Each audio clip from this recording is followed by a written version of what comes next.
Hey, this is C&D channel. I'm Chris, and this is MMA for you. I'm going to be doing my predictions for UFC on Fox, which is going to happen on November 12th. There's only going to have one fight on the main telecast, and that's Cain Velasquez versus Junior Dos Santos.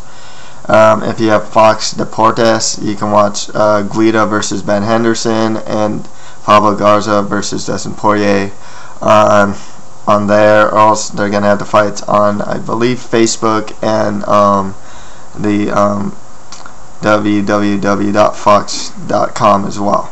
Okay, let's get started. Let's start with this main event, as champion Cain Velasquez is going to fight Junior Dos Santos. I am going to go with Cain Velasquez here, especially with his wrestling and his cardio. His ability to recover is also really good as well. He does have a strong chin.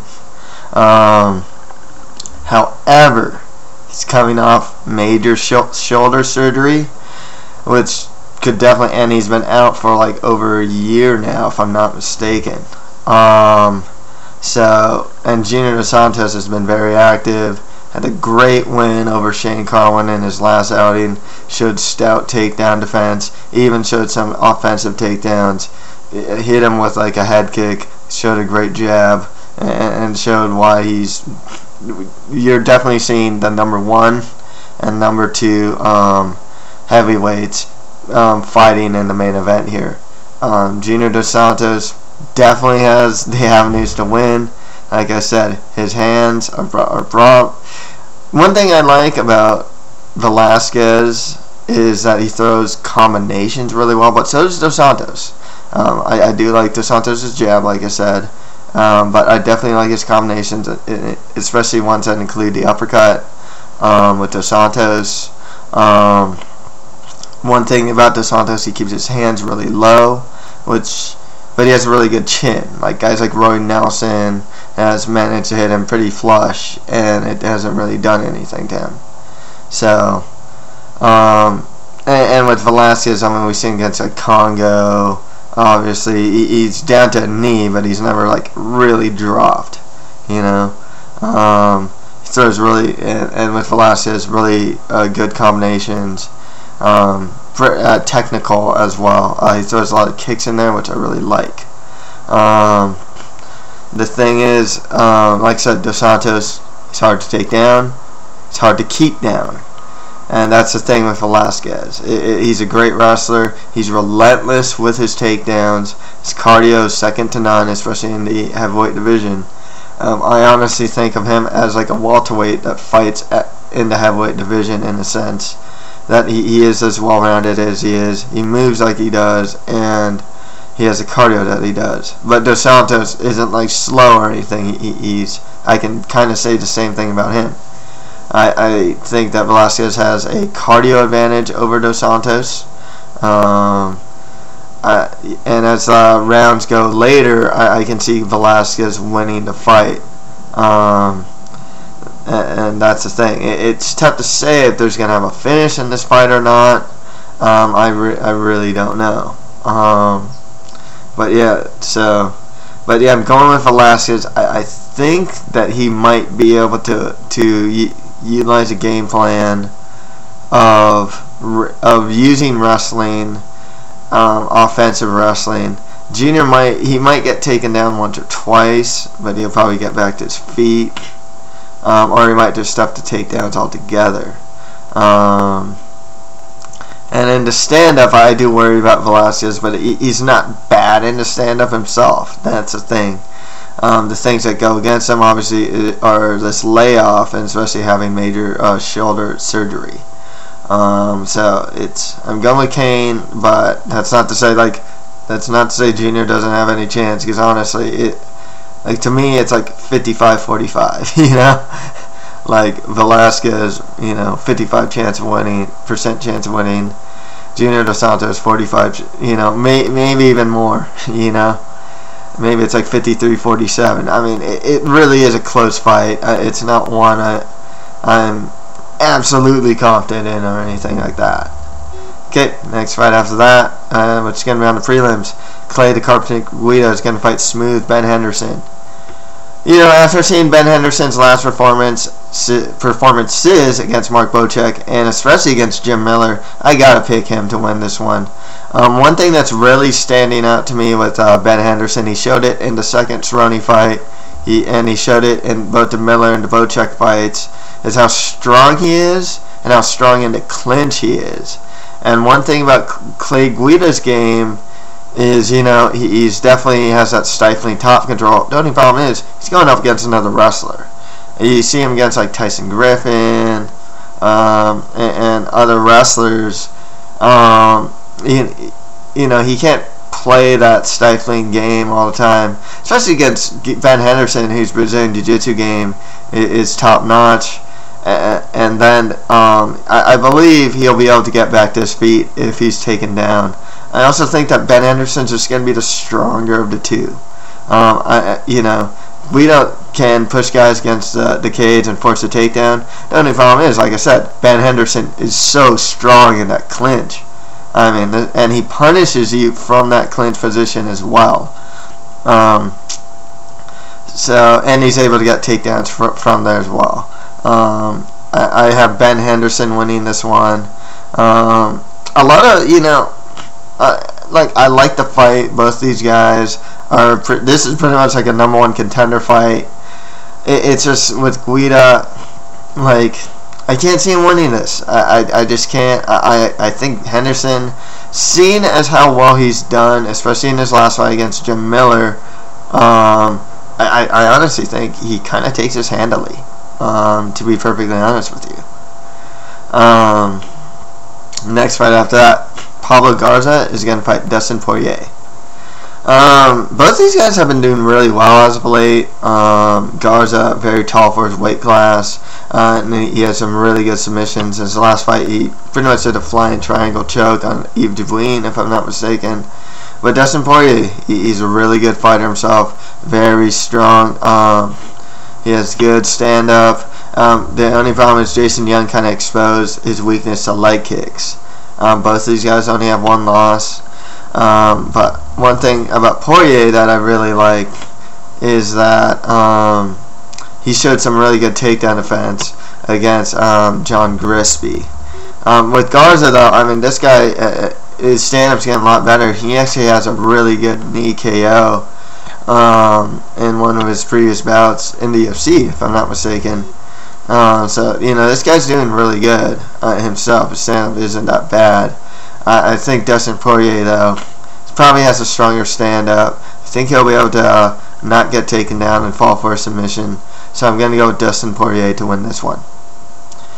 Okay, next fight after that, we have Kid Yamamoto versus Darren Uyenoyama. I'm going with Kid Yamamoto in here. He lost against his last fight against Demetrius Johnson. However, I think he actually took a round from him. Which is good. He's kind of fallen. He's definitely fallen off since his heyday, which worries me. But the thing with Uyenoyama is that the guy's last fought in September of 2010. I don't think he has as many fights as Yamamoto as well. So yeah, I gotta go to Yamamoto to win this one. It's definitely an opponent that he should be capable of beating. Hopefully he wins the stand-up, man. Most of his wins are by KOs or TKOs. Okay, next fight after that is Ricardo Lamas versus Cub Swanson. I kind of have a tough time with this pick. Something about these two I find kind of similar. The thing that worries me about Cub Swanson is he had a really good fight against Mackens Semerzier in his last bout, but his last bout was almost direct, pretty much it's going to be a year ago. He fought on 11/11/2010. Both are pretty well-rounded guys. Strong stand-up. Lamas won his last fight by a head kick by Grice. Swanson's probably a little better on the ground, though. This one's really tough for me to pick. Both these guys have beaten. They won their last fight. They look good in their last fights as well. Lamas head kicking Grice. Swanson beating Semerzier in a really fun fight. Tough one for me to call. I'll go with Swanson. Maybe thinking he could probably get the fight to the ground and work his game there, but he can also he can do well in the stand-up as well. Both these, he's been around the block for sure, but not too confident in that pick, to be honest with you. I think it can go either way for sure. Next fight after that, we have two Ultimate Fighter alums, as Clay Harvsion is going to fight Harvsion is going to fight DaMarques Johnson. I'm really not that impressed with Harvson's season of the Ultimate Fighter, with exception to El Kuki, who I don't like the guy, but I think he is a good fighter. I think Harvsion beat Justin Edwards. It's kind of a back and forth fight. I got to go with DaMarques Johnson here, though. I like DaMarques' ground game a little more, and his stand-up isn't too bad. I mean, Amir Sadala was beating him up, and whatnot, but I think he took the fight on short notice, anyways. I'll go with DaMarques. I think I like his ground game, and his stand-up isn't that bad either. I'll go with him to win. Okay, next fight after that, Robert Peralta is going to fight Mackens Semerzier. Peralta, man, he's doing really well, and he most of his wins are by KOs or TKOs. His stand-up is very strong. He is beating up Mike Lilo in his last fight. He beat Hiroyuki Takaya in Strikeforce before that, coming off a 8-fight winning streak. He's a very good fighter, and he's now beating some really notable names too. Mackens Semerzier, this one though is kind of I'm a big fan of Mac the Menace, so I'm going with him. There's some bias here. I am a fan of the guy, and it's not like I hate Peralta or anything like that. I think he's a good fighter, and he's been showing that. One thing I'm really liking about Semerzier, though, why I'm picking Semerzier, is his ground game's really strong, but he's also just really strong. Watching his last fight against Alex Caceres, man, man, he just bullied the guy. And like I said, I really liked his last fight against Cub Swanson as well. It's not like he can't stand with guys as well, because he's really strong there.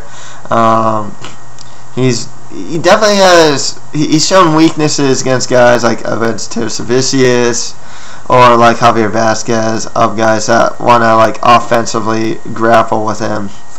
I don't think that Peralta's I think Peralta's going to want to more stand with the guy. Semerzier might want to oblige here, like I said, you watched the last Swanson fight. I mean, they were mainly standing and just going for it.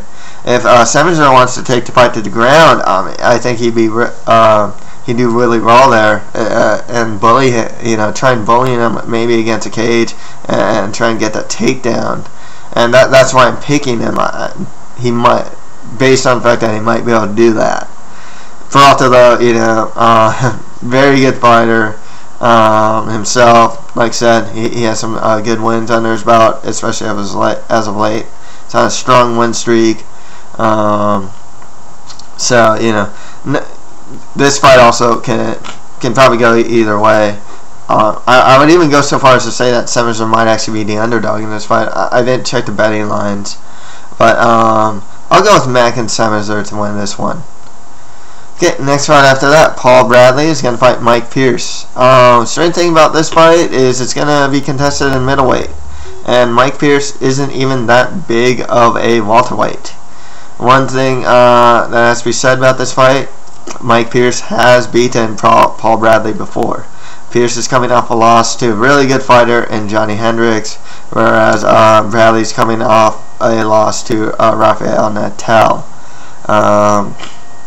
I'm going to go with Pierce here. One, he's won against him before. Two, his wrestling's very strong, and his hands are very heavy. So I'm thinking he'll probably have to take down Bradley, even though this is a different weight class. And I think he can definitely. I think he has the tools to win this one. Bradley's actually a pretty good fighter himself. It's just that I think Pierce stylistically, especially with his wrestling game, should be able to beat Bradley. Okay, next fight after that we have Matt Lucas versus Aaron Rosa. Aaron Rosa, you know, he's fought in heavyweight before, and he's fought really heavy too. I mean, he's like weighed as much as like 260, you know, high 250s, and then he cuts down to like light heavyweight. Matt Lucas is a Rage from the Cage veteran.